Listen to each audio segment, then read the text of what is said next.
Nasaan na kaya si Sunog? Ang galing naman niya magtago. Kawawa naman tong kalbong to. Hindi ako mahanap. Palibasa mukha siyang puno kaya mahirap hanapin eh. A few moments later.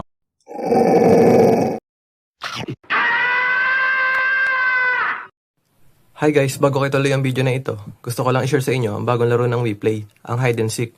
Madali lang itong laruin, may dalawang uri ng team dito.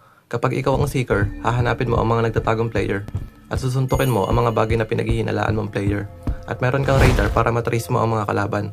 At kapag ikaw naman ang hider, ikaw naman ang magtatago at pwede ka mag-transform sa iba't ibang bagay para hindi ka nila madaling mahanap. At pwede mo rin makita kung may mga seeker na papalapit sa'yo gamit ang X-ray vision mo. 1 hour later. Nandyan ka lang pala, Sunog. Anong nangyari sa'yo? Kinagat ako ng aso tapos sinabol ako eh. Buti nga sa'yo,